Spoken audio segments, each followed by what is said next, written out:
What's going on, everybody? Welcome back to Let's Talk Movies. I'm Brad. It's your boy Miguel.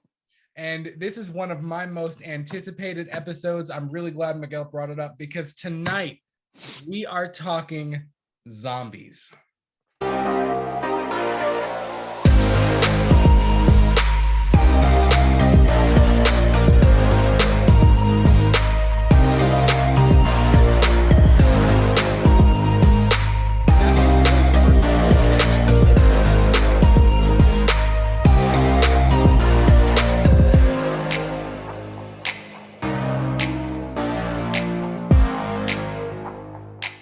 Guys, I'm really excited for this episode. I've been wanting to do a zombie episode for a really long time. I'm a big zombie fan.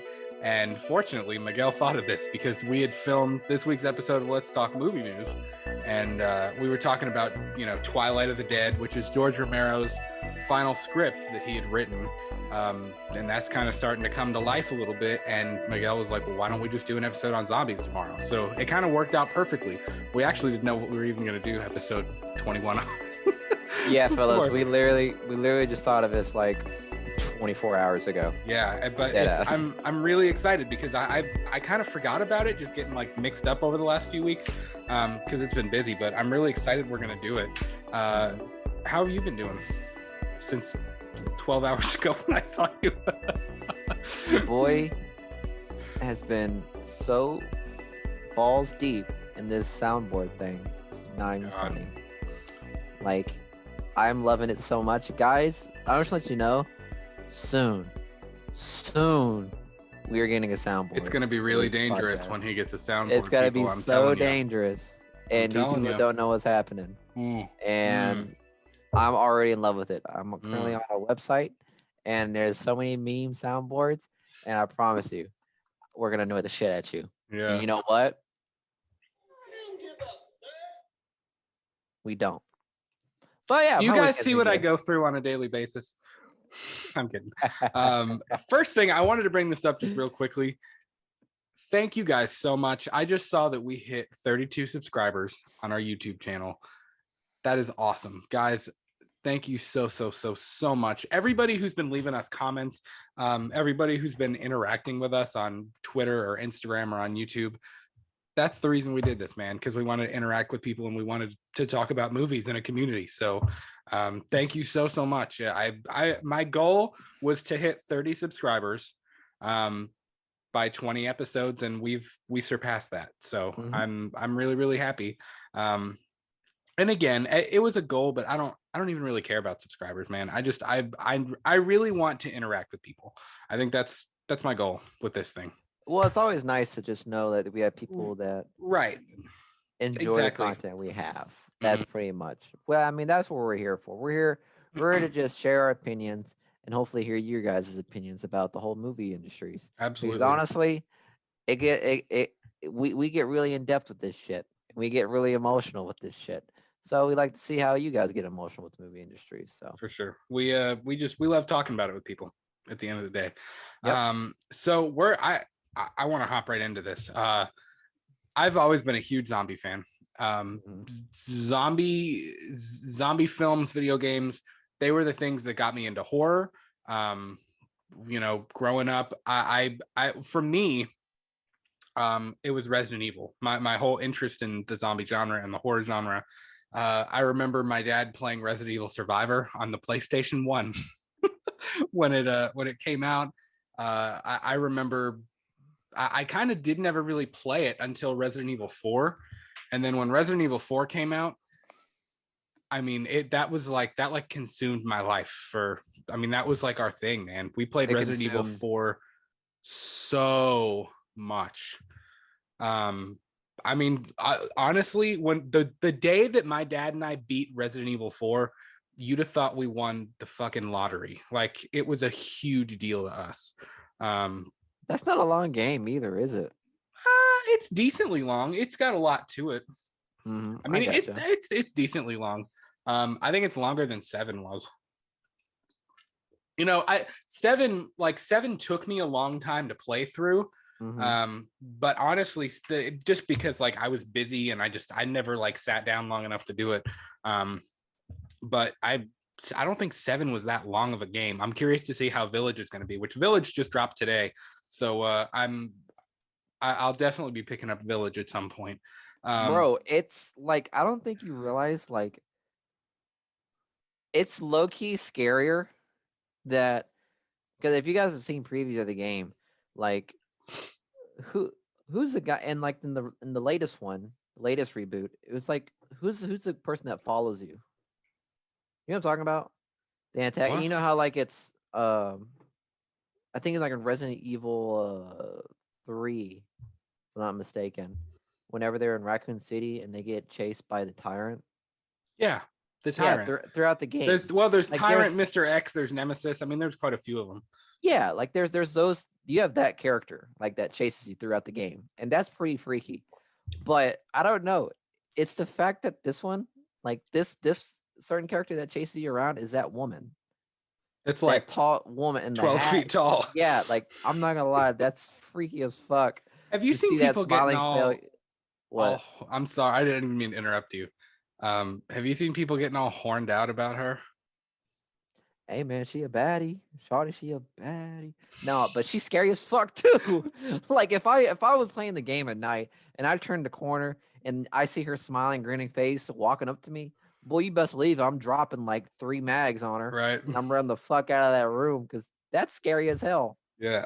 It's just that impending doom you got every I'm time she walks in. very interested in the story of Village because they really took Some liberties. they took kind of a strange turn with 7. And I think they're kind of taking a stranger turn with 8. 8, they're really like, I think they're trying to do something different and like veer off from The what traditional Resident yeah, Evil. so I don't know. I mean, and if you think of Resident Evil in trilogies, like 1, 2, and 3, 4, 5, and 6, and then 7, 8, and probably 9. So I mean, they're all kind of like each trilogy is kind of similar in their own way. But we'll get into Resident Evil. But my love for Resident Evil, it spiraled into the Paul W.S. Anderson live action films, and other zombie films, and then of course when The Walking Dead came out in 2010, which is arguably my favorite TV show of all time. So I grew up with zombie movies, and it's always they've always held a special place in my heart. What was your introduction to zombie movies? I was curious. I don't know if I know that. Mine was it was gonna be Zack Snyder's Dawn of the Dead. I was gonna mention that the other day, but whenever you were like in depth with it, I was like, that's the episode we gotta do tomorrow, and I'll mention that. So it was a Zack Snyder one, and That's what decided it. yeah, and I'm not gonna lie, because again, we've talked about this before. I was not really a horror guy or gore kind of person Yeah. when I was young, so I just I didn't like that shit and it freaked me out. And I never was a zombie fan. But then I think my interest peaked. I think my interest was sparked whenever The Walking Dead came Yeah. out. So I was fairly new to the zombie world. Right. And then, I just started watching different zombie movies. And then that's where I fell in love with the Resident Evil games too. So I mean, when you think of a zombie game, it's almost always going to be Resident Evil. And Yeah. that's pretty much where I was introduced was Dawn of the Dead and Resident Evil. And then The Walking Dead was what actually sold me on it. Yeah, that's pretty cool. Mhm. So really we're gonna get into the origin of zombies, and their lore. We're gonna take a look at different films. We're gonna look at quite a few different angles, and try to tackle different pieces of this, because the main question and kind of the essential question here is, what is so special about zombies? Like, there's obviously some type of draw to that subgenre of horror. People keep coming back to it. People keep returning to it, whether it's video games, whether it's television, The Walking Dead, Z Nation, whether it's 28 Days Later, or Night of the Romero films, or the Resident Evil films, or I mean, it's in so many different directions. And it's so popular and it's so ingrained into pop culture. The question is, what is it about zombies that intrigues people so much? Because I'm one of those people. It intrigues me. It's always been interesting to me, and I've always really enjoyed it. So do you have any initial thoughts on why the zombie subgenre is so popular with people? That's a good question. Um, Question of the night. That's the yeah, $1 million question. I think it's probably just because I don't know. It's like why are zombies such a sought after genre in the horror movies? Um, I think that the initial scare fact, because zombies, if you have one zombie coming at you, obviously it's not going to be that scary because we've kind of been like accustomed to it. But when you think of a horde of zombies, that's like the biggest Yeah. fear you could think of. And I think when it comes to the movies, they always try to uh, bring up that notion like if a horde comes after you, there's nothing you can do. Like you, Hmm. no matter how much you barricaded yourself, like you know it's gonna come and it's gonna overwhelm you. That was always the biggest thing. And I Yeah. think I think it's like a greater threat when it comes whenever you're watching those movies because one zombies is can be taken care of easily as we could see, but when it comes to a huge horde, that's where the actual fear comes into play. And Yeah. it's like what do you do whenever the zombie apocalypse starts? Because it never starts, you never see it coming. You know what I mean? Right. Like it comes out of Yeah. nowhere. Like you'll hear like it's always the case of like patient zero Right. happens, and then it starts building up time and It time after again. snowballs. Yeah, it snowballs, almost like the fucking coronavirus. I know. And Yeah, we it were has. I It was actually wanted straight up like that. to bring that up. You got to get your coronavirus Coronavirus. your soundboard going. Um if COVID showed us anything, if the pandemic showed us anything, it's obviously now we're in a better place. I know places like India, they're still having a real rough time, and thoughts and prayers to them. But if you think back to March of 2020, March and April and into May, the level of panic. I mean, do you remember people fighting in grocery stores over toilet paper and distilled water and food and I mean, it was just like it was chaos. I mean, there were so many unknown factors that it was pure chaos and anarchy. And I think for me, and I'm not sure I can even articulate why. It's just interesting, I think when you think about zombie films, or when you're even watching a zombie film, there's this overwhelming feeling of hopelessness and Yeah. of this like dread, and that anarchy and chaos. It snowballs throughout the movie, and really, I mean, if it were again, look at COVID. I mean, we went from there it is. We went from just hearing about like isolated cases overseas to mass panic by the end of March because it was here and everything was shutting down and people had never seen that before, at least in Yeah. our lifetime. If you compare it to other horror movies, if you look at slasher movies, which are arguably the most famous subgenre of horror, you can run away. You can run away from Leatherface. You can run away from Michael Myers. You can run away from somebody with a knife or a machete or a chainsaw. You can't run away from this. This is something that, no matter where you go, uh, you have to worry about people. You have to worry about people because people are under mass hysteria, panic. They're freaking out. And you have to deal with the dead. You have to worry about, where you're going to get food, where you're going to get water, where you're going to get weapons, where you're going to get supplies, Mhm. where are you going to go? Like, where are you physically going to get shelter? Because most of the time you can't stay at your house, especially if you would live in a big metropolitan area. Um, If you and live in a then, big metropolitan area and a zombie apocalypse happens, yo, no, I can't say that. Just know you're not gonna yeah, don't say what survive. you're about to say. Yeah, you're not gonna survive, my man. Like it's obviously shown in so many movies. If you're in the high populated area, you're not gonna fan well. Rich Kentucky's fine. We gonna be alright. Cause you Hmm. know why? Because we live in Guntucky. Trust me. We gonna be Yeah. all right with all these. If a zombie apocalypse came out, Kentucky's gonna be all right. Because Yeah. trust me, we stockpile and everything. Kentucky, Texas, Tennessee, yeah, we gonna be all right.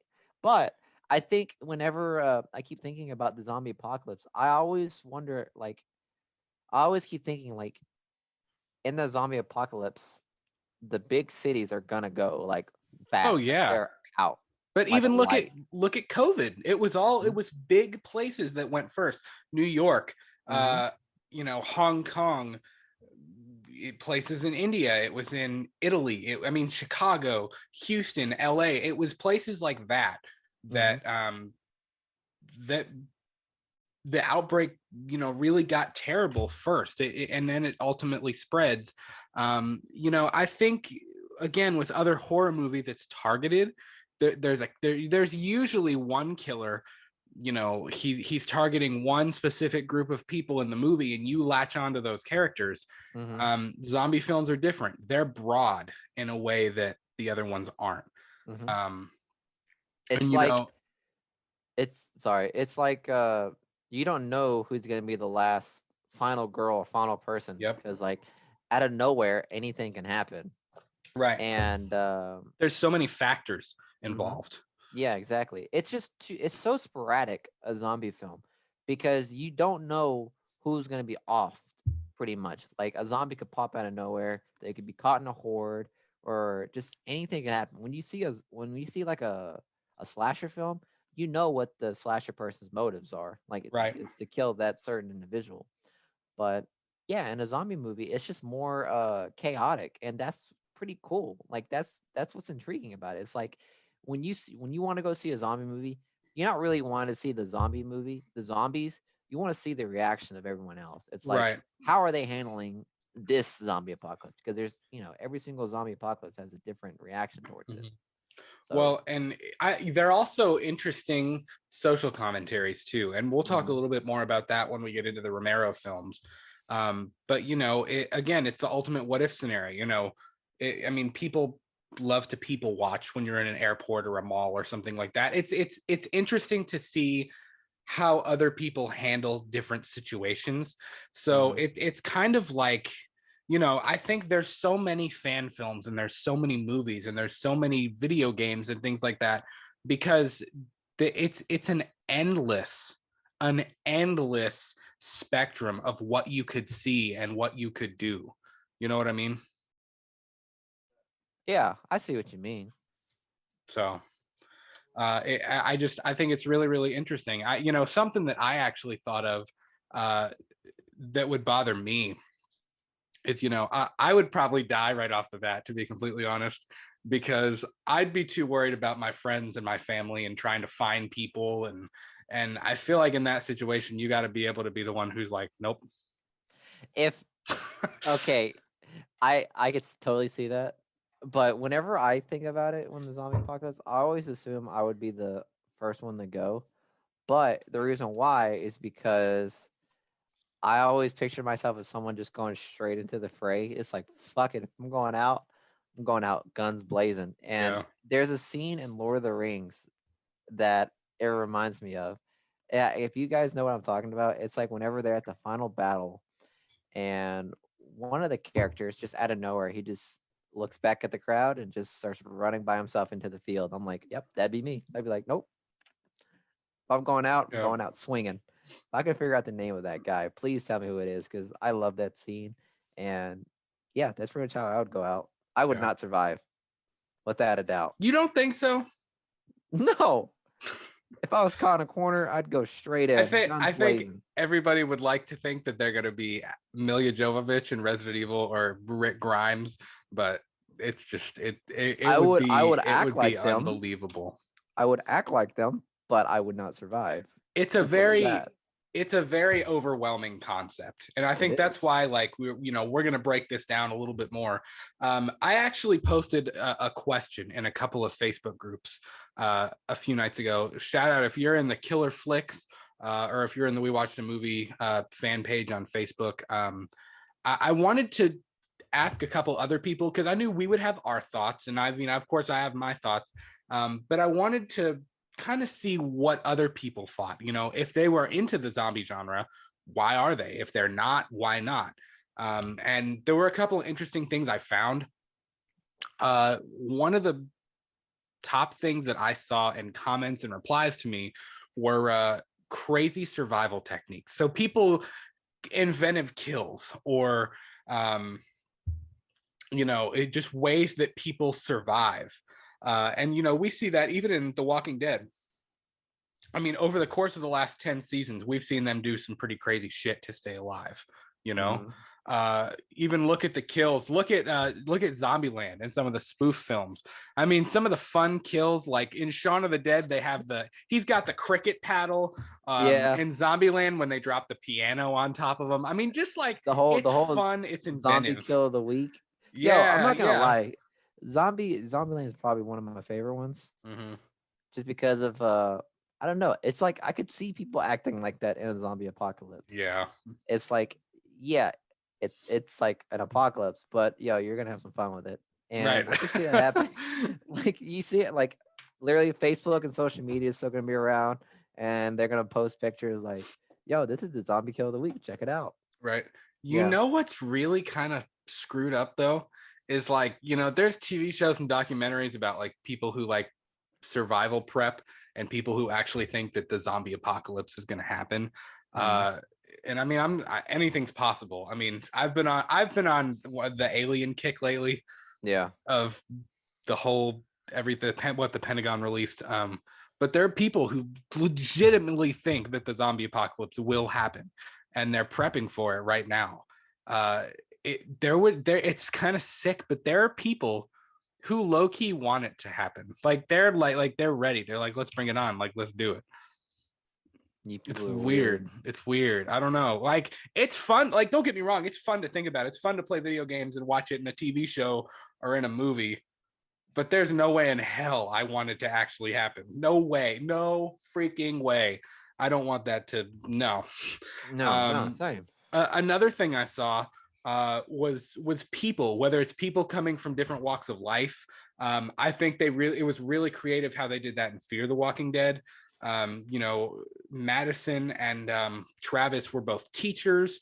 I thought it was really, really creative that they had Madison's son. He was a drug addict. When he was going into withdrawal and things like that.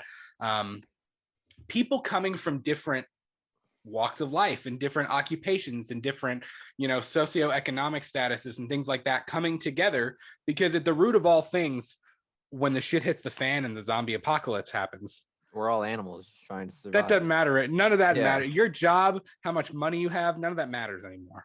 Yeah. And the camaraderie, building relationships between survivors. A lot of people brought up that hopelessness feeling, that feeling of dread and being overwhelmed, and you don't even know what to do because the thought of it is so unbelievable and it's so chaotic. What do you do? Where do you go? It's relentless, just like you said with like hordes. It's a very relentless, just non-stop overwhelming feeling. Because then for World War Z, I mean, that's always like the horde. It's like, how do you even stop it? And I mean, even when they were in, I don't know where they were at, when they had like that big wall, Jerusalem. They were in Jerusalem. Yeah, when they were in Jerusalem, I'm sure they were thinking they were safe behind that wall. But as soon as the horror started coming in, they were like, yeah. So it's just the fact that like it literally like answered the question. Like you could do whatever you want to prevent it from happening, but if it does happen, nothing's gonna stop it. It's literally a force of nature. That's the best way I can think about it. Yes. When you think of a zombie apocalypse, it's more like a natural disaster. It's like you can't stop the damage that's gonna happen. It's contagion. I mean, it's a pandemic. It's a contagion. It's an outbreak. So that's the biggest thing. That's what makes it more scary than any slasher movie. Everything is temporary. Shelter is temporary. Yep. Safety is temporary. Food, water, ammunition, weapons, all of that is temporary in that zombie world. And that's what makes, even look at video games. Look at look at Dead Rising. If you remember that game. Look at The Last of Us. It makes you feel alone. You feel especially when you see characters in the chaos, it makes you feel like, wow, like they're a small, fish in the what's the saying? Small fish, Small fish in a small big fish in a big, pond. yeah. Yeah, I Or mean, big fish in a little pond. I don't know. I don't know what Yeah, the hell I'm saying. that's the But phrase, but I get what you're saying. it makes you feel like, when the anarchy is happening, it's like, wow, they're so small, like they're irrelevant. And then once everybody's gone, it's like, wow, I'm alone. Like I'm alone now. There's no people left. There's nobody left to do this with. And then of course, this goes back to the 70s, 80s, 90s type thing. Gore, practical effects, especially in the Romero films and some of the spoof films from the 80s, the Return of the Living Dead movies, Night of the Comet, Night of the Creeps, just that classic 80s special effects goofiness, that was another thing that a whole lot of people commented on, and that they that what drew them to it. So yeah, I'm glad I asked, because it's kind of fun to get other people's perspective too, and kind of what they think. Even the CDC's prepared. They are. We talk about all these different people, prepping for doomsday and all that shit. The CDC now, it's kind of tongue in cheek, because I mean, obviously part of the CDC's job is to teach emergency preparedness to people. And I think this happened 2 or 3 months ago. I was actually listening on the drive to work this morning, a couple of news stories from like 2 or 3 months ago on CNN and stuff, where they were talking about the CDC was, they had put this zombie page on their main website. And I think to some degree, yes, it's directions if something like that were ever to happen, especially given COVID and what we've been through in the last year and a half. But also, it was literally like, yo, if we act this stupid and a coronavirus pandemic, right, we're not gonna fare well in a zombie apocalypse. Yeah, because on their website, on that zombie page, which I checked out today, actually, they've got preparedness plans. They've got, history of the genre. They've got lesson plans for teachers on like emergency preparedness and different scenarios and things. Are you checking out their website? I am. Yeah. It's legit. It's on the CDC website. It's not a joke. Like, it's on there. But yeah, they have lesson plans for teachers, a whole bunch of different resources for teachers to teach emergency preparedness and how to build emergency kits and backpacks and things like that. They have a couple of posters on there, have different literature, scenarios to talk about with your family. I mean, it's cool. It's pretty freaking cool that they have all of that stuff. Do you see anything that sticks out to you on their website? Zombie preparedness graphic novel. It's just wild. I know. Because we never would have thought of it if these movies or films have gotten so much steam. You know what I mean? Yeah, for sure. And because I always wondered, like, what was the most culturally notable zombie film to this date that pretty much propelled the genre to its level? Night of the Living Dead. George Romero's Night of the Living Dead. That was the thing that really started it. And we are going to talk about the origin of the zombie, because it's actually very interesting. There's a lot of very interesting little tidbits that are kind of woven in throughout zombie lore. But I was looking at their zombie survival kit and their backpack and their emergency kit.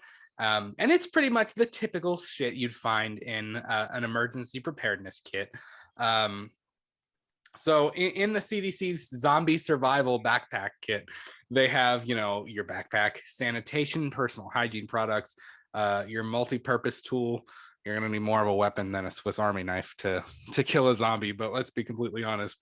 Contact info, all your personal documents, driver's license, social security cards, yada, yada, yada. A radio, medical social supplies. Security card, nigga. Social security card, the fuck? The fuck you gonna leave that The for? IRS still wants IRS their is still shit, around. Miguel. Yo, that goes to show how powerful the IRS. If the IRS can survive a zombie The apocalypse, IRS will stop they will find the cure and they will stop the zombie apocalypse and make everybody immune just to get their money. Yeah, exactly. The only thing the IRS needs to do is send the zombies a notice of their property tax, and guess what? Zombie apocalypse over. Over. The insurance Dead. company is still going to be calling them deceased. Deceased. Yeah. What is this? Games and other activities, pet supply. Yeah, pet supplies, canned food, your house and car keys, surgical masks, matches, towels, tools for securing your home. You ain't gonna be in your home. That's vague. I mean, I guess a hammer, nails, but like. Nah, he talking about a Glock 19, a Glock 48, and the AR. Shotgun. Yeah. He's talking about tactical shotgun. Those are tools. That's great. I don't think anybody's got like a room of hammer and nails and stuff like that to board up all their doors and windows, but I don't know, whatever. You'd be surprised what a dad can do. True. Dad can do what he can. True. But those are some of the things on their list. When this came out a few months ago, when the CDC put this on their website, especially with COVID going on, with people getting the vaccine, with everything going on, again, it's a tongue-in-cheek thing. Yes, they're preparing people for the zombie apocalypse, quote unquote, but they're also trying to teach kids about emergency preparedness and being prepared.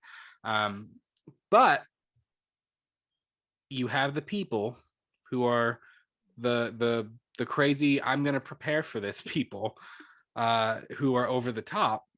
Mm-hmm. And I'm all for being prepared, but they legitimately think that the CDC, the World Health Organization, and even the American government are privy to information that we're not, and that they know something. And again, a lot of that comes from the Nostradamus thing about 2021. Have you read that? No. There, about Nostradamus and all of his predictions and things like that, right? No, I don't. Nostradamus? Yeah, he was a French astronomer that he made predictions about the future, and a lot of it kind of ironically maybe sort of came true. I don't know. It's kind of, I mean, he was an astrologist. Like, he looks like a virgin that just never got laid and just decided to create all of these different bullshit. I don't know if I'd be messing with him, man. You're getting into some superstitious crap. Bring it. I'll shave that beard. I ain't give a shit. This man talked about zombies. Okay. It's poetic. It's in, I mean, it was written hundreds of years ago. I mean, you're looking him up, right? What are his dates? I mean, when did he live?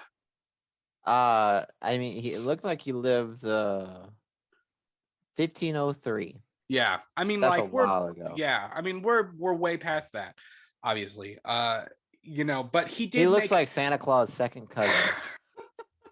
It's the best way I could. Who's an alcoholic? Who's an alcoholic? Yeah.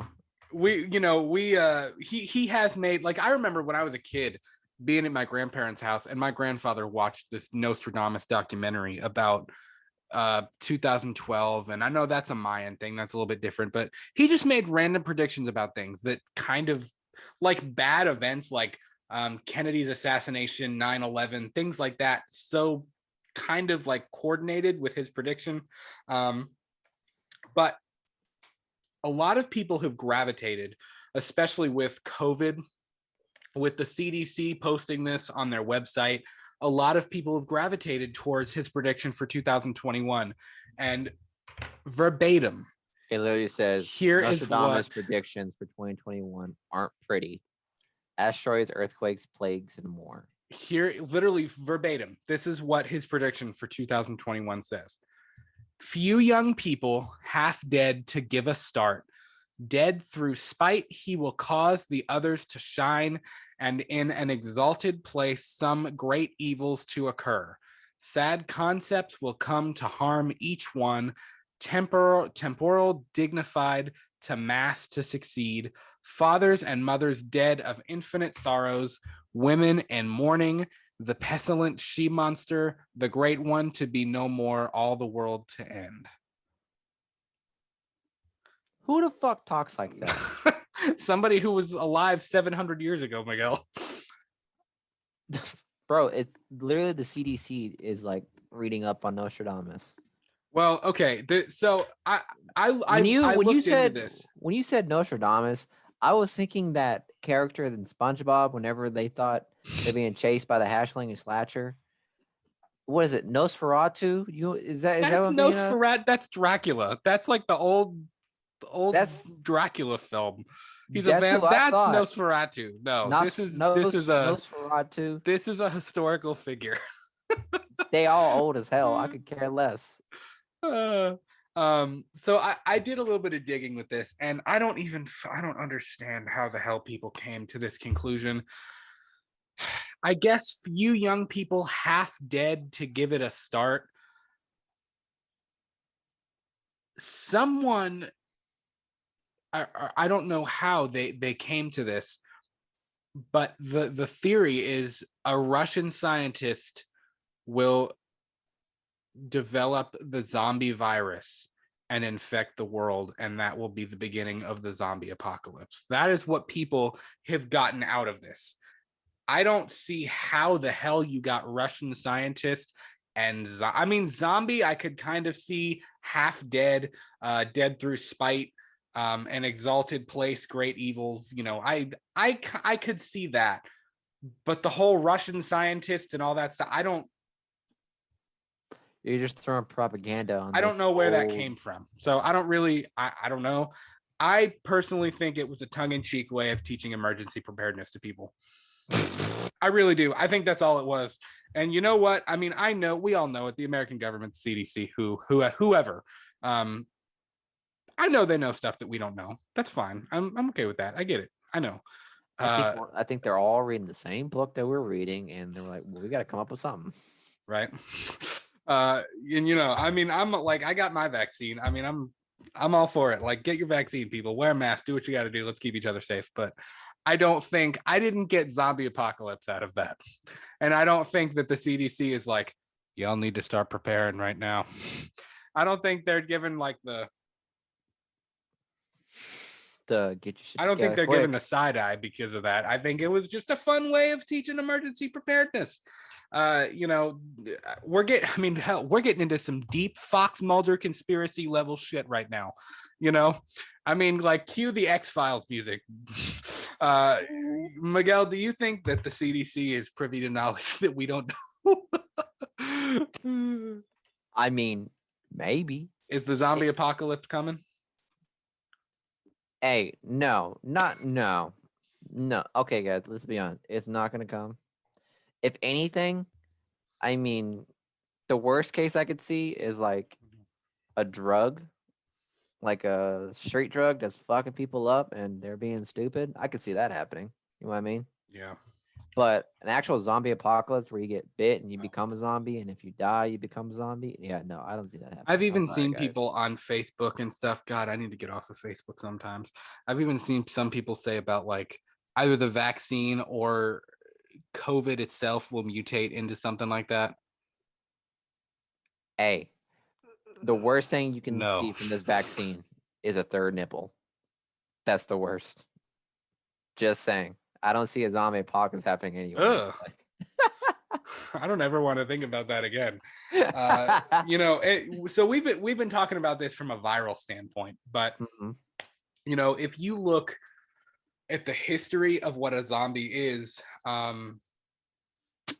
it gets interesting. It gets kind of strange. Zombies have a very racially significant background, specifically Haitian. Really? I don't know how much of this information you even know. I knew loosely. I dug a lot today. I did a whole lot of digging, and I knew a lot of this kind of just from watching. You know, the concept of a zombie has been whitewashed by modern society. You know, originally, the origin of what a zombie is comes from Africans who were brought to Haiti by the French. You know, the French they were occupying Haiti and 1700s, early 1800s, things like that. And Africans were taken from West Africa. They were brought to Haiti as slaves. And the word zombie was it was a West African word for spirit of the dead or for a corpse. And these these African people who were brought to Haiti as slaves, they lived terrible lives. I mean, it's awful. It was truly like it was like genocide by slavery, basically. I mean, it was terrible. They suffered from dehydration, malnutrition. A lot of them were literally worked to death. Like they literally could not even go on anymore. And it's awful. Many of them were forced to convert to Catholicism. They couldn't even they purposely wouldn't, the French wouldn't even let them keep their like West African traditions. And when they were brought as slaves, they were basically stripped of everything that made them unique, of their cultural traditions, their religion, and they were stripped of that. And as there kept being an increase for more slaves because they were dying, they started bringing them from other parts of Africa, which meant different cultures, religions, traditions. All of those were being brought in too. It was just kind of it was just a spiral out of control thing. And their tradition, they believed that when they died, their heaven, their eternal peace was to return to their homeland, to return to Africa, where there were no plantations, there were no sugarcane fields and things like that. They didn't work. Their heaven was returning home and being at peace in their homeland, which is beautiful. Just eternal bliss in their home. Now, it was really common for these slaves to take their own lives because the conditions were so poor. A lot of them couldn't even handle living that way. And it was believed that if you took your own life, you were forced to haunt the island or to haunt your area of where you were a slave for all of eternity as a zombie. Now, it's not zombie as in what we think of zombies as a flesh-eating, decaying type thing. It was more of a bondage type. You're a human. You're a being without a soul. There's no. You're not really living. It's not a very good existence. It's not a pleasant existence at all. And it's terrible. It's rough, right? It's kind of wild, and it makes you feel terrible for those people. A number of years later, when the French were no longer occupying Haiti, there were so many people there. There was such a melting pot of different people from Africa, people that had lived in slavery for so long and had children, and they had children. Their religion was a mix of all of those African beliefs plus Catholicism, and that turned into voodoo. That was the birth of voodoo. I know, now we're getting into some cray here. We're getting wild, but it's the origin of zombies. It's wild, man. This was the birth of voodoo, and that's when a number of years later, zombies were more a reanimated corpse through either black magic or through, necromancy, things like that, talking with the dead. Zombies were reanimated corpses that were brought back as slaves. So, the zombies were slaves for the living. They didn't eat flesh. As far as I know, it wasn't a zombie the way we know zombies today. For a long period of time, look at some of the early zombie films. White Zombie, I Walked with a Zombie. They were very racially motivated. It was a black man using magic to turn a white woman into a zombie. It was set on plantations, and it dealt with paranormal, again tapping into voodoo and things like that. It was it wasn't what we typically think of as a zombie movie. You know what I mean? This was more of a magic type deal. And then as we talked about earlier, you said what was the thing that really kicked it off, the modern zombie that we know now. And that was in 1968 when George Romero released Night of the Living Dead. And that's really the start of the modern zombie film. It's pretty wild that it went from pure like spiritual voodoo magic shit to like just the usual no one knows how it started, and right, it's just this plague that just came out of nowhere. Yeah, like it's interesting to think about that, because it's like every single zombie movie we have now, it's like no one knows how it started. It was just patient zero. Yep. And then the outbreak happened. Mm-hmm. That's interesting. Yeah, I thought I think that's very interesting. Because before, like, it was always like it came from voodoo or some magic shit. Mm-hmm. But now it's more like just a disease that came out of nowhere or was fabricated, but we don't know the actual source. Yeah. That's pretty. It's interesting. I find it very interesting. I obviously prefer the modern zombie take. I like what we have. That's it's a little outside my zone. And that reminds me, I'm not gonna. You know what that little history lesson reminds me of? What? It reminds me of that Scooby-Doo movie. You know what I'm talking about? Yeah, you know what I'm talking about, don't you? Yeah, it's pretty much like that, right? What is it? The Zombie Island thing, right? Yeah, Zombie Island. God, what is that called? I gotta look it up. It's pretty much the way you described it, right? It was like voodoo shit, and they also controlled zombies at that time. Scooby-Doo on Zombie Island. Holy shit. I haven't watched that. I forgot that existed. And it's scary. Holy crap. Yeah. That was a zombie movie that I remember watching. Yeah. It was 1998, premiered on ABC on October 12th. Oh, no, older. No, 1998, yes. Yeah. That came out in 1998. I was looking at something else. Mm-hmm. Wow.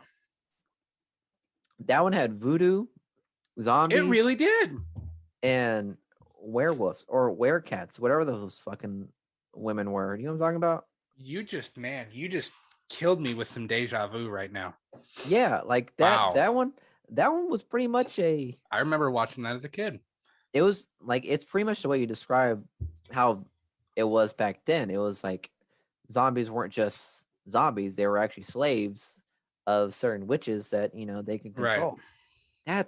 That's insane to think that that's how it was before, and the fact that Scooby-Doo delved into that shit, like well into it, because obviously George Romero's came out in 1968, and then this one came out in 1988.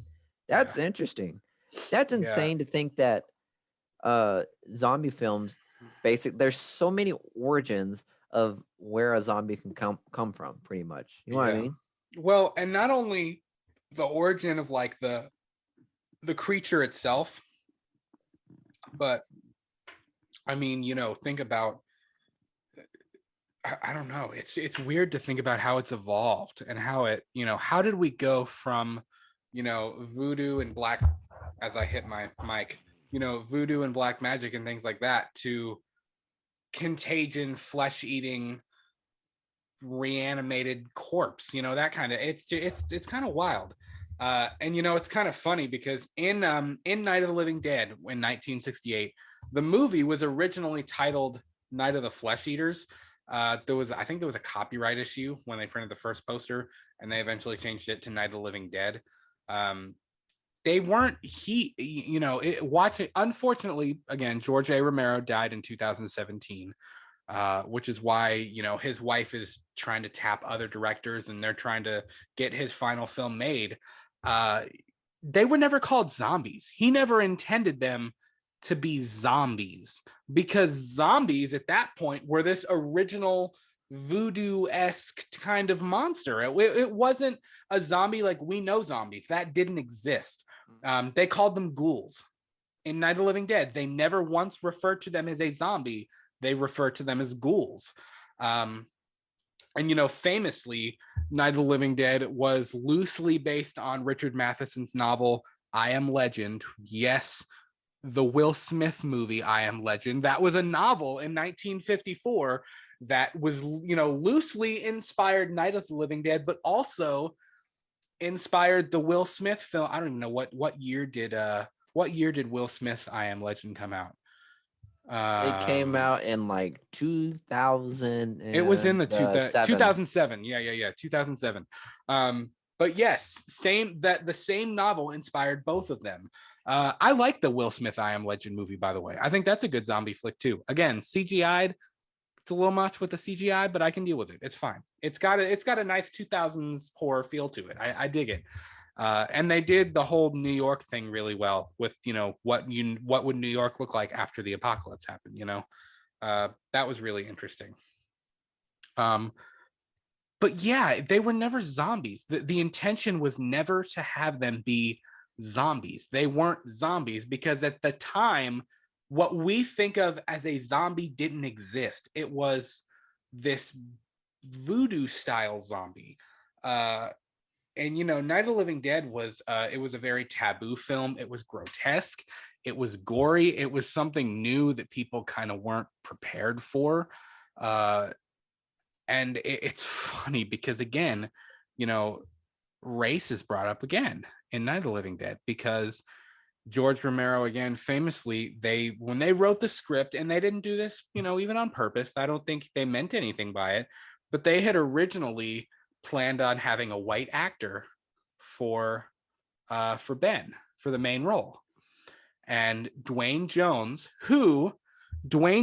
was the actor who played the main character. So, I mean, I'm gonna bring it up because I have it. This is the Criterion Collection edition of Night of the Living Dead. Jeez. This is the best edition of this movie of all time. And Ben here, the actor's name was Dwayne Jones. The same Dwayne Jones that in The Walking Dead, Morgan's son, he was named after the actor. That was a little Easter egg in The Walking Dead. Wow. Yeah. They found Dwayne Jones and they loved him. He was great. They were like, man, we want you to star in the movie. Like, this is awesome. They didn't have a big budget. I forget what the budget is, but it was not a lot. I mean, you got to think it was the late 60s. So it was a low budget film. They had to film it in black and white. They could have filmed it in color, but Night of the Living Dead is in black and white because they didn't have the money to film it in color. Yeah. That's pretty wild in and of itself too. It was racially driven because, George expressed they never had any thoughts of, really having any racial social commentary. It was at the time of civil rights. I think if they were going to have any type of social commentary, it was the degradation of society and of families, kind of, which I guess now everybody's got your cell phone. I mean, I would love to know what they think of it now, but I think that would have been their social commentary, if anything. There was never meant to be anything racial about the movie. George Romero had said, the same things would have happened to Ben if it was a white actor instead of Dwayne Jones. But Dwayne Jones was great. He was fantastic in that role.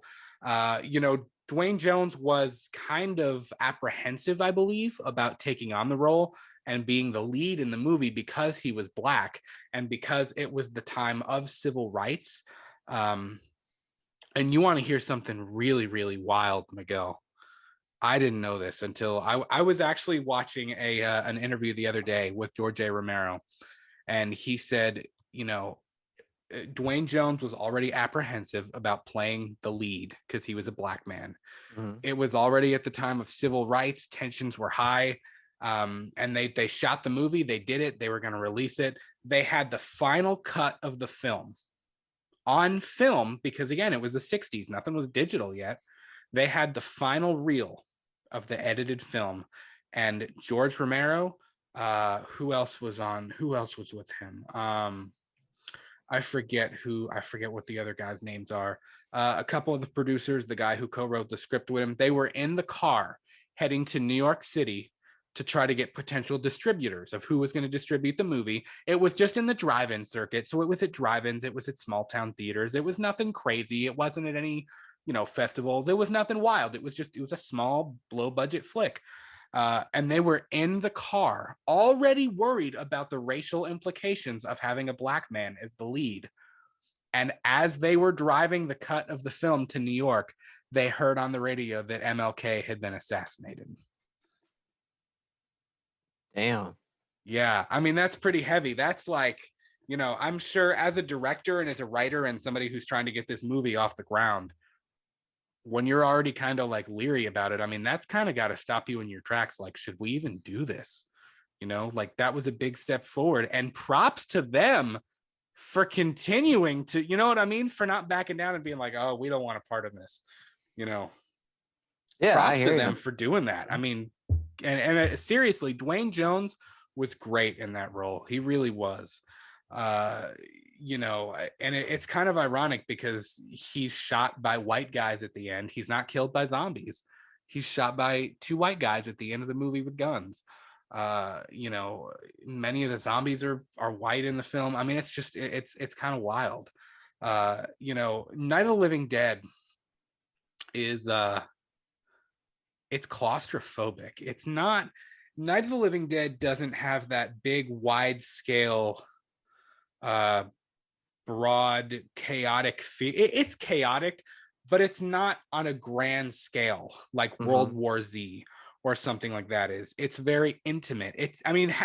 Most of the majority of the movie takes place inside of a small house. I mean, it's it's intimate, it's creative.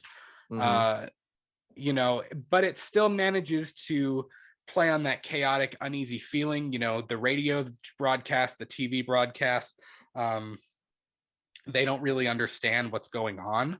It's the beginning of the modern day zombie genre. And, of course, he followed that up with Dawn of the Dead from 1978, where they actually decided to use the term zombie. At that point, they did use the term zombie in the sequel.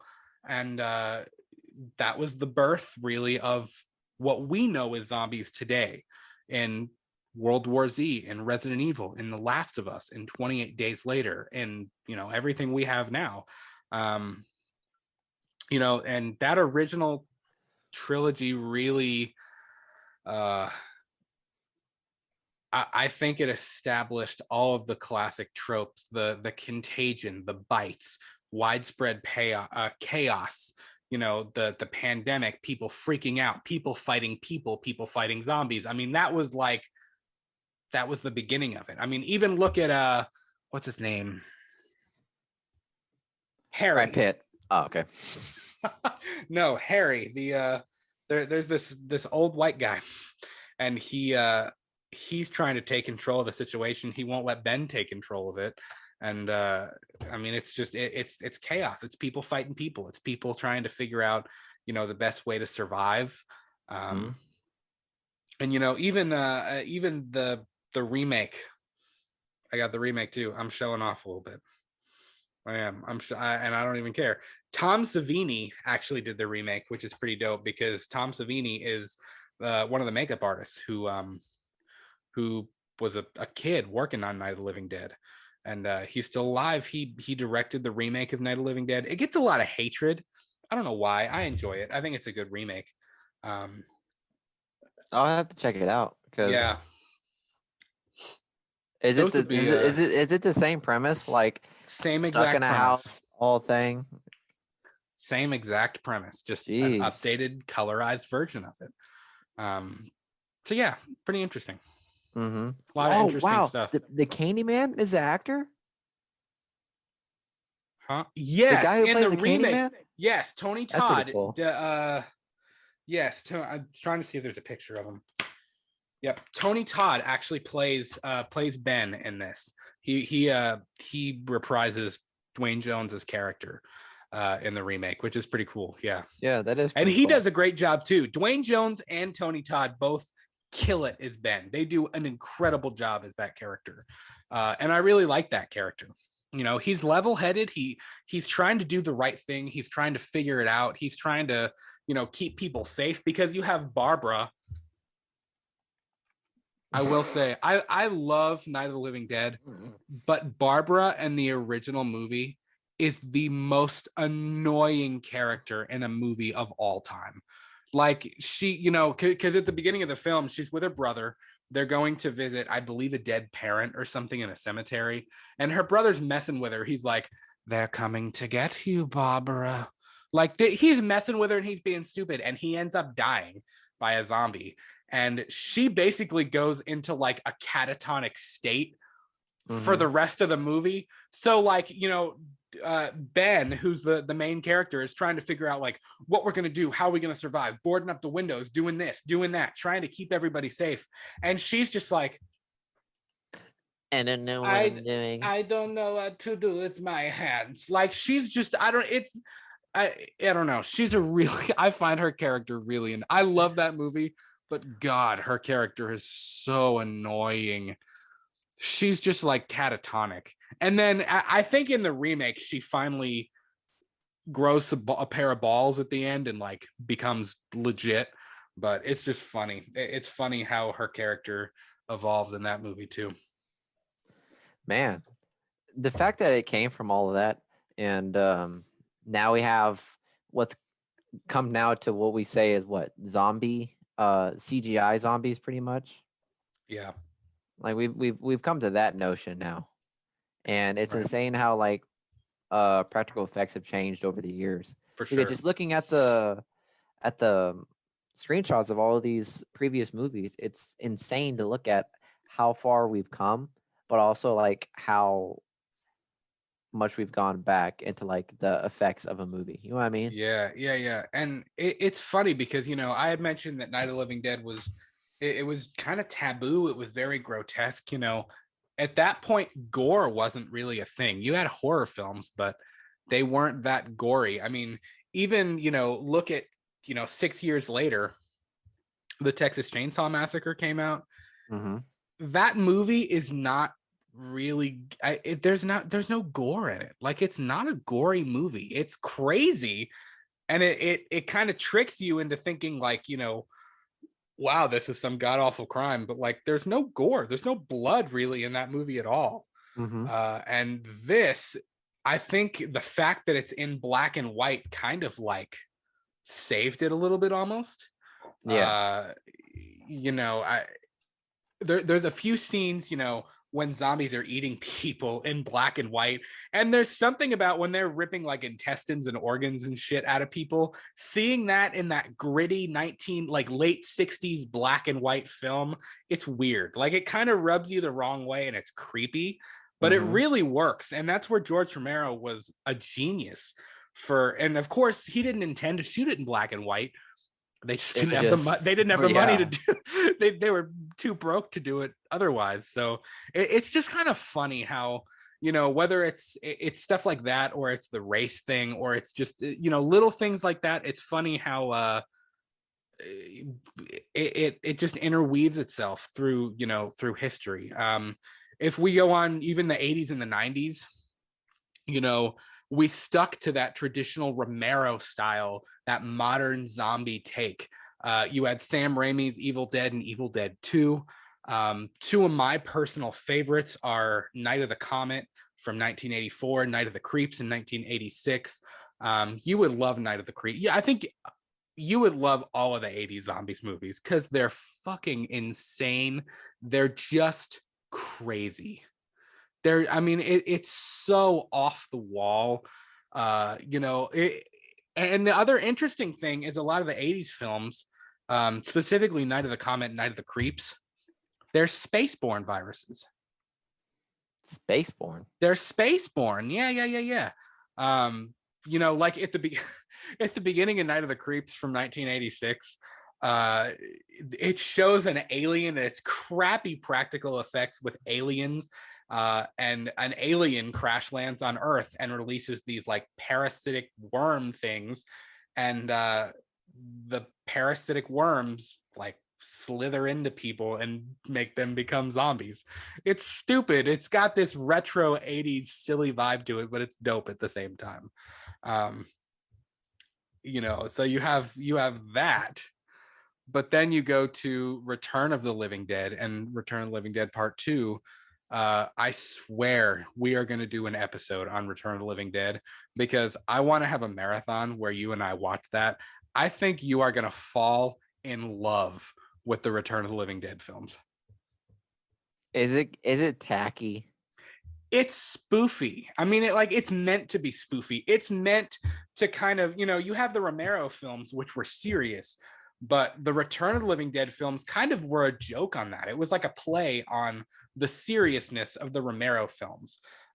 They're two of the best zombie films ever made, despite the fact that they are comedic.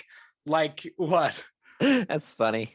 They That's are funny though. thinking They're about it. great, and they're set in Louisville too, which is cool. At least the first one is. It's set in Louisville, which is pretty dope. Yeah, that is awesome.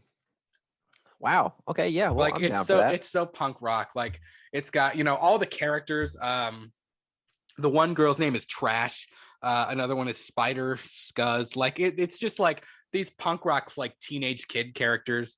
They get mixed in with like a government, some government gas that turns people into zombies. I mean, it's just like it's so stupid, but it's so really out there. funny. Like that is one of the few like horror comedies I laugh my ass off when I watch those movies. Like they're so funny, but they're awesome. Is that are those the movies that where you get the because like I think it's like a trope, a zombie trope in those movies where it's like I think it ended like somewhere along the line where zombies kept saying brains.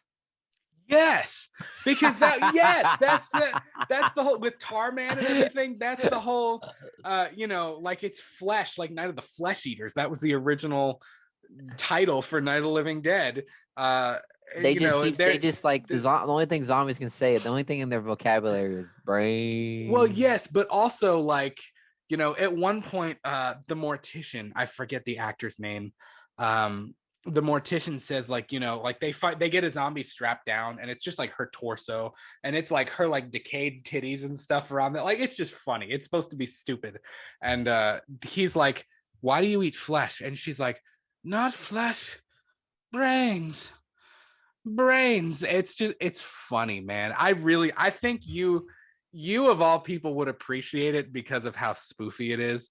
Even the characters, like there's the what's her name, Trash, this girl, real punk rock kids. They have piercings, the leather jackets, real 80s looking.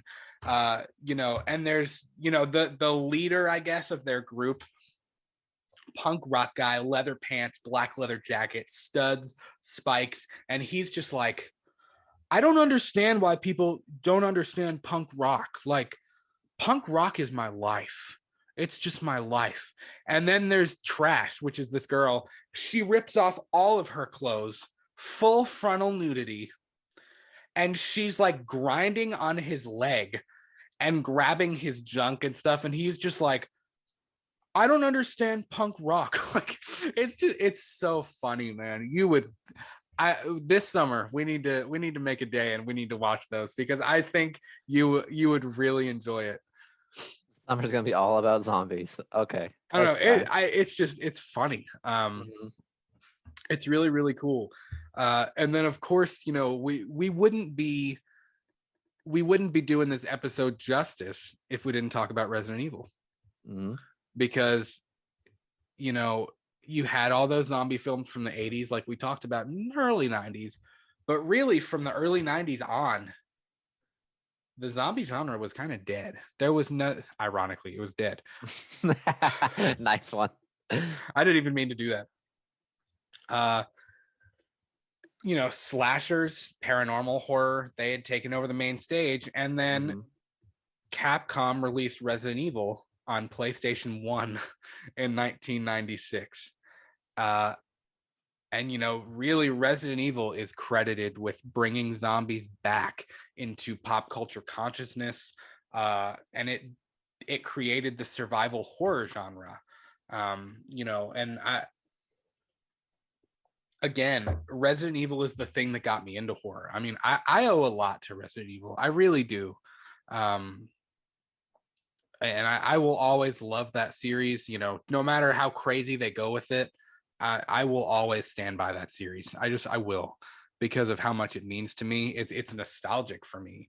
You know, I had looked into this as of December 2020. Resident Evil is the highest grossing video game franchise. No kidding. Yeah.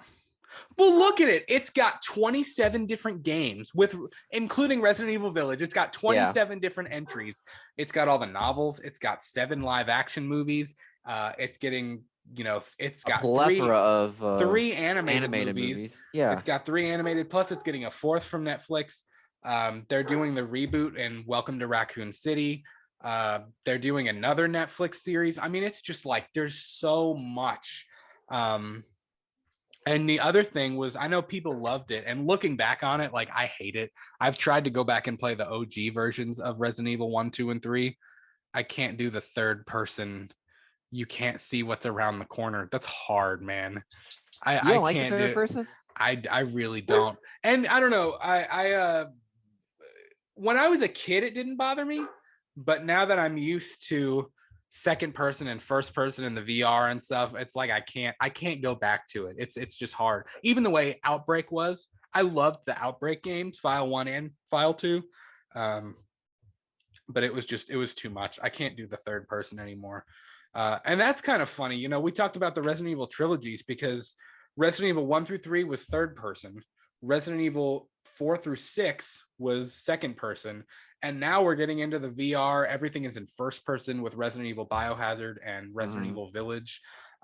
You know, it's just kind of funny how stuff like that works. It's very Outcast. You know what I mean? Outlast. Yeah. You know, it's like that game right there where it's like you have no means to protect yourself. Like you can't do anything to fight back. All you can do is run. Right. And that game was so successful during its time when it was released that I think whenever Resident Evil decided to like go first person, I knew it was going to be a hit. Oh yeah, from the get go, and that's a good game to go first person, man. It is. Resident Evil, like it's evolved through the times with the whole zombie tropes. Shit, it's been around for 25 years. Yeah, true. I mean, it's gone through it, man. Mm-hmm. But what do you think about? Well, what's your take on? Because you know how like it started off with George Romero's zombies and how they're all slow paced, moving, and all that stuff. How did you take it whenever the zombie tropes started getting more, I guess, rambunctious? You know what I mean? Like the different zombies started like being more. They started getting more abilities, so to speak. You know what I mean? Yeah, like they could run. They could do all these other stuff, and like I don't know. Like, how'd you feel about that? Running is fine. I actually think, you know, and that's actually a really good tie-in to kind of our next little point here.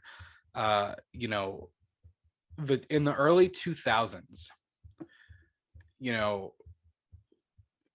the 2000s and the 2010s have a very specific feel to them, and not even just in horror or zombies. Any genre of film, really.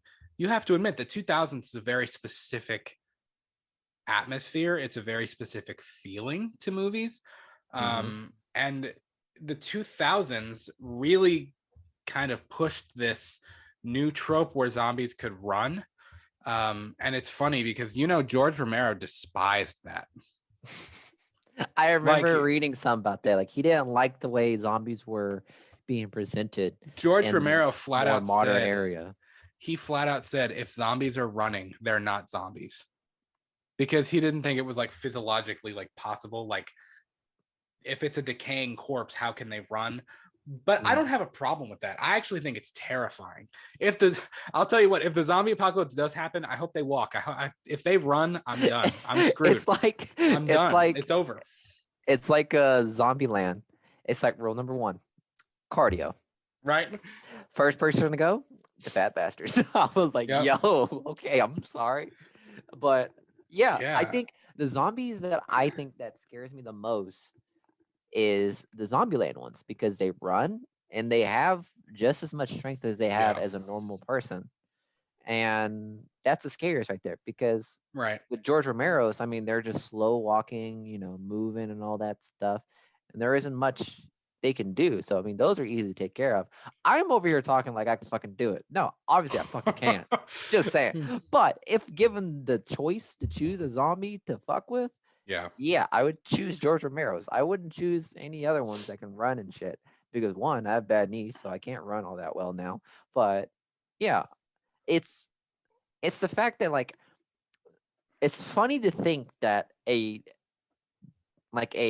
undead thing is evolving throughout the times. You know what I mean?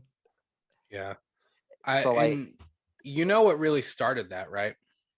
What? The running zombie thing was when Danny Boyle released 28 Days Later in 2002. Now let me say this. That one right there is actually terrifying. I love zombies. I love horror. And most horror at this point, it's fun. Like I enjoy watching it. There's few things that truly kind of get under my skin. And it's funny because as a zombie, I think I enjoy it's like people with roller coasters. They enjoy the adrenaline rush and the fear and the adrenaline that fear gives them when they're on a roller coaster. I'm like that with horror movies. But Danny Boyle's 28 Days Later, that is one of the few movies that and I've seen it a million times. That movie scares the shit out of me every single time I watch it. Mm-hmm. What movie? I don't think it's 28 days. There's 28 weeks too. 28 weeks. Jeremy Renner is in the sequel. Yeah. Yeah, 28 weeks later. That scene where he jumps out the house and is just running.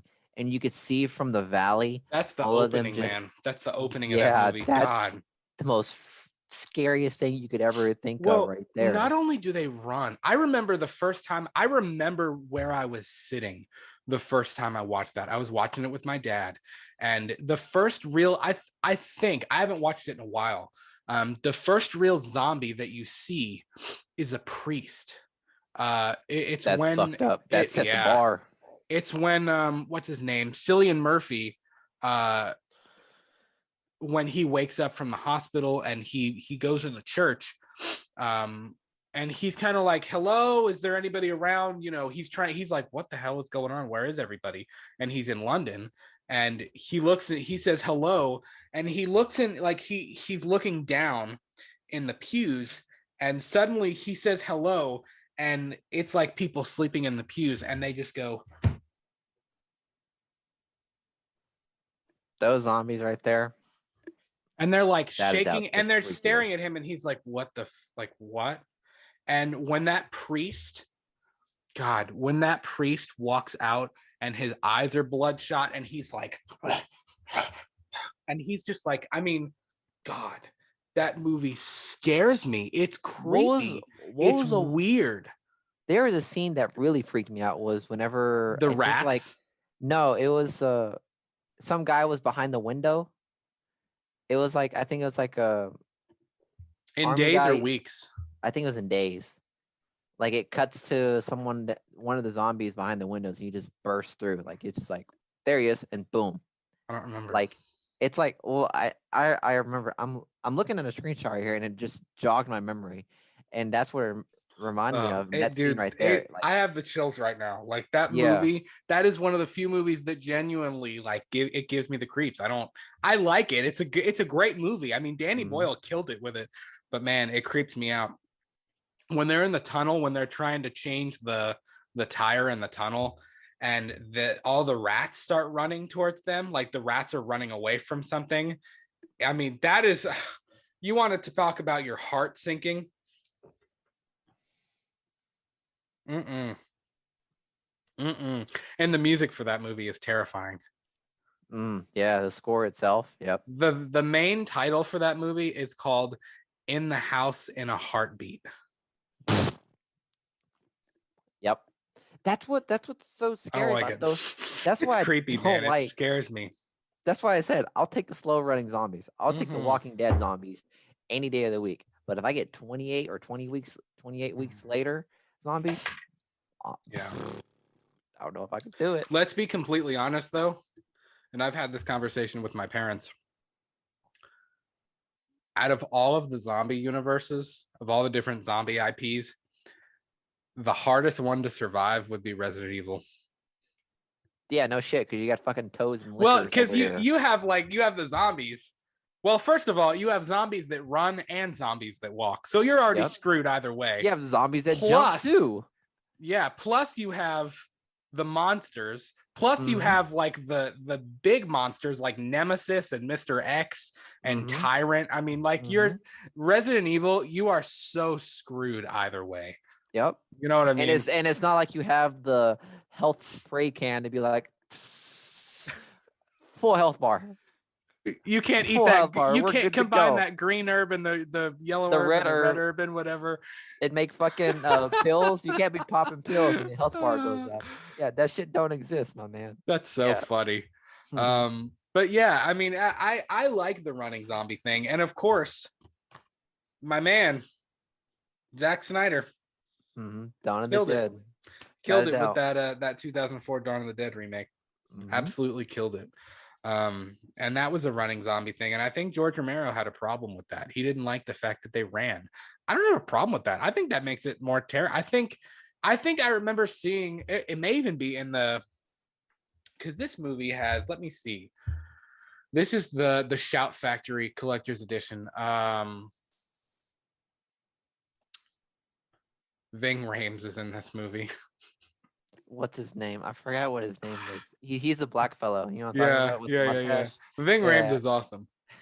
he's great. This has got the theatrical version and the unrated version of it. I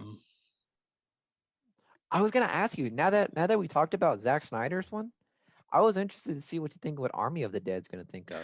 I haven't watched the trailer yet, because we should do a trailer reaction to that. I know we're super late, but I haven't seen the trailer yet, so I don't really know. I don't have an answer to that one yet. Have you seen the trailer? Is it already on Netflix? No, I don't think it dropped yet. I think, let me look. Are you looking it up? Yeah, it's 2020, so I mean, it is no. What the fuck? No, yeah, I don't think it's dropped yet. I think it's an animated series or something like that. May 14th, so it's coming up close. We're right around the corner. I mean, that's in nearly a week later. 7 days. That's literally a week later. That show is going to come out, or that movie's going to come out. So yeah, I haven't watched the trailer yet, but I'm pretty I'm interested. I'm pretty interested in it. And of course, we got to talk about the real briefly. Resident Evil, it laid the foundation for The Last of Us, which is getting an HBO Max adaptation, a live action adaptation, which I'm super stoked about. The Last of Us, I think for a few years there, they struggled to add something new, and to switch it up a little bit. And Neil Druckmann and what Naughty Dog did with The Last of Us, because the zombie virus in The Last of Us it spreads via spores. It's a fungal thing.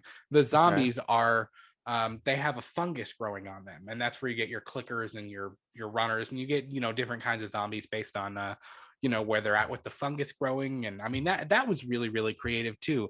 And also the storyline for The Last of Us was incredible. Phenomenal. Amazing. Yeah. So I think whenever it comes down, it's crazy. I think when it comes down to the whole Last of Us stuff, I'm interested to see how they all play it out, because again, like the zombie apocalypse genre, like you could choose wherever you want to go. Like you could choose what movie you want to see, what type of zombie you want to see, what scenario you want to see, because there's just so many different zombie tropes that plays in this genre. And I think that's why this genre is going to last for a long time, at least until we have a legitimate apocalypse. I'm not going to lie, but until we have a legitimate one, I mean, this is going to be one of the greatest horror genres that we're going to have for a while. You know what I mean? I completely agree. I mean, look at World War Z. Fantastic storyline. you have The Walking Dead, which again, The Walking Dead, of course, we're getting ready to end The Walking Dead, but I mean, that sprouted a whole universe of exploring that universe that they've built. That's very true, which I know Greg Nicotero is a huge, he's a huge Romero fan. I'm sure Robert Kirkman is too, because their zombies are true to, to George Romero's original vision. But also you kind of loosely brought this up with Zombieland. You got to look at all the zomcoms, the zombie comedies. That's look the at way you say it. Right? Yeah. Look at Shaun of the Dead. I think Shaun of the Dead, I personally like Shaun of the Dead a little bit more than I like Zombieland. Fair, because I don't know. I agree. Shaun of the Dead is probably one of the funniest zombies. It's hilarious, man, out there. But again, Zombieland, I don't know. It just, how can I put this? It was good for our generation. You know what I mean? Yeah. It's like what would happen if a bunch of millennials and Gen Zs were going through the zombie apocalypse? Exactly. They would go to a bar, dude. We would go to the paddy wagon. Yeah, we would go to the paddy wagon. We'd be blocking up the paddy wagon in downtown Richmond. Yeah, exactly. Oh my god, yeah. That was Shaun of the Dead's storyline. It's like, we gotta go to the bar, we gotta go to the pub. Yep. That's the only way we got it. But yeah, that was pretty great too. And I don't know. Those are Shaun of the Dead was interesting because it ended. You know what I mean? Yeah. Like, it was so funny the way it ended. It was like, yeah, we just end up coexisting with them. Turns out they're great slaves. That's pretty much the way it went. I like at the end when they're sitting in the shed and he's playing the video game and Ed goes to bite his arm and he's like, whoa. He said, not what cool. The fuck, Ed? Yeah, like the whole newsreel is pretty much like, it turns out these zombies are great for labor. So there's like a video of a zombie pushing carts into a store. I'm like, what? So yeah, those zomcoms are well, he's not, he's pushing it, but he's just like. If you see Brad, if you guys are listening, you can see, like, just watch the video and you'll see Brad. I don't know. But yeah, I agree with you, man. Zombies are going to be around for a long, long time. They're not going away. And let me ask you this as we go to wrap up here. Say Nostradamus' prediction comes true. Say the zombie apocalypse happens. What would you do? Die. I don't know. I was telling you, man. I would not survive. I wouldn't get past 1 year. I don't think I'd get past 1 month. I'd give myself a month until I'm out. You do 24 hours. That's it. 24 hours. Or that's my allotment of time. If I make it past 24 hours, I'm golden. Golden, yeah, pretty much. That's the best way I could think about it. Yeah, I think that shit is hard. It is, man. It's hard. I don't know. I could guarantee you right now, you'd probably be like a month and a half, maybe 2 months now that you have Lucille. Because that bat has a certain amount of swings until it cracks. I got Lucille. I do have Lucille. Yep. I don't know. I think I would be too caught up. I would want to get away from people. It's a double-edged sword because you want to get away from people, but at the same time, like we talked about at the beginning, you need people. Like, you need to be around people to survive. Yeah. So it's like, I don't know. I think I would be too caught up with trying to find you and trying to find my family and trying to find the people that I care about. Yeah, I'd probably die doing that. And then my dog, man. I ain't gonna leave my dog. My dog's going with me. And you know what? She's surviving with me, man. It's happening. I'm limited in ammo. As you can see, I only have like 12 record players. So that means I can only do so much. Shaun of the Dead, when he was using all of that. They were throwing like random crap at him when they were... No, they were like, it was like his roommates, and he was like, yabba yabba. Good, okay. Journey? John? Journey? Bruce Springsteen? No. Keep it. Which way he threw like Prince or something, and he was like, Ed goes, oh, why'd you throw that? He was like, not that one. But I love that. Yeah. I don't know, man. I love it. I think zombies are going to be around for a long time. But guys, that is going to do it for episode 21 of Let's Talk Movies. Thank you so much for watching. Thank you so much for listening. If you are watching on YouTube, please leave us a comment. let us know, what would you do during the zombie apocalypse? What would your priorities be? What's in your survival kit? What is your favorite incarnation of a zombie? You know, do you like the original Voodoo style? Do you like the Romero style? Do you like this early 2000s running style of zombie that, you know, Zack Snyder and Danny Boyle had kind of, you know, chosen? Yeah, it's interesting. There's a whole lot of questions there. Be sure to follow us on Twitter and Instagram at We Talk the Movies. Tweet at us. We want to know what you think. Again, we value so much. Hi, Milo. There's his dog. No, that's fine. We value what you think, and we obviously we really want to hear from you.